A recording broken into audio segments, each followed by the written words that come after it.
79 7:29 பிரசங்கி. இதோ தேவன் மனுஷனை செம்மையானவனாய் உண்டாக்கினார்.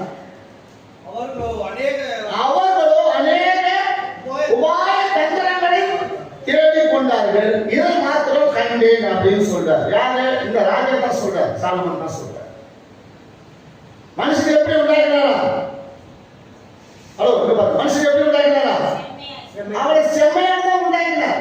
மனுஷனை உண்டாக்கும் போது ஒரு மனுஷன் என்ன செய்யறாரு? ஆதியில தேவன் எல்லாவற்றையும் உண்டாக்கினார், எல்லாத்தையும் சிருஷ்டித்தார். சிருஷ்டித்துட்டு எல்லாத்தையும் உண்டாக்கிட்டு என்ன செய்யறாரு? மனுஷனை மட்டும் தன் கையினாலே என்ன செய்யறாரு? மண்ணை எடுத்து வணங்கி ஒரு மனுஷனை உண்டாக்கி அதுக்கு சுவாசத்தை ஊதி ஜீவ சுவாசம் ஒரு மனுஷனை உண்டாக்கி அவங்களுக்கு பேர் ஆதாரம். அந்த ஆதாரத்துக்குள்ளதான் என்ன செய்யப்பட்டிருக்கிறது? ஒரு விழாவை எடுத்து ஒரு பெண்ணை பாருங்க. ஆண்களுக்கு ஒரு விழா இருக்காது, நீங்க போய் ஆராய்ச்சி பண்ணி பாருங்க, ஒரு விழா இருக்காது. அந்த விழா ஏற்படுத்த செய்கிறாரு, ஒரு பெண்ணை உண்டாக்கினார். அந்த பெண்ணை எடுத்து அவனே கொடுத்து அதுக்கு பேர் பார்த்தாரு, அவனுக்கு ஏவாள் என்று பெயர் இட்டான். அப்போ நம்ம எல்லாம் முன்னோர்கள், ஆதி மனிதர்கள் முதற்கொண்டு முன்னோர்களாய் வருகின்ற பொழுது ஆதாமுக்குள்ள உண்டாக்கப்பட்ட நீங்கள் நான், ஆதாமுக்குள்ள உண்டாக்கப்பட்ட நீங்கள் நான் ஒரே என்னது? ஒரே மனிதர்கள் தான், ஒரே இனத்தார் தான். எந்த ஒரு என்னது கிடையாது.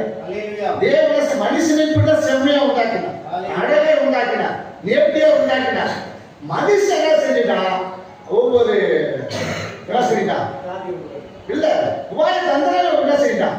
உபாயங்களை ஏற்படுத்தி கொண்டான். நீ வந்து இப்படி இருக்கிறான், இவன் இப்படி இருக்கிறான், அப்படி இருக்கிறான், இவன் இப்படி இருக்கிறான், இப்படி இருக்கிறான் அப்படின்னு. அப்போ அதை ஒரு நாள் நான் தெரிஞ்சுக்கொண்டேன். அல்லேலூயா. ஏன்னா மனுஷன் வந்து எது செம்மையா இருக்கிறதோ அவனுக்கு எது வந்து மகிழ்ச்சியா இருக்கிறதோ அதைதான் செய்வோம், அதை தான் தேடி போகும். அதாவது சொல்றேன், நீங்க அதே நீதிமொழிகள் 14:12 வாசிக்கும் பொழுது மனுஷனுக்கு செம்மையா தோன்றுகிற வழி உண்டு அப்படின்னு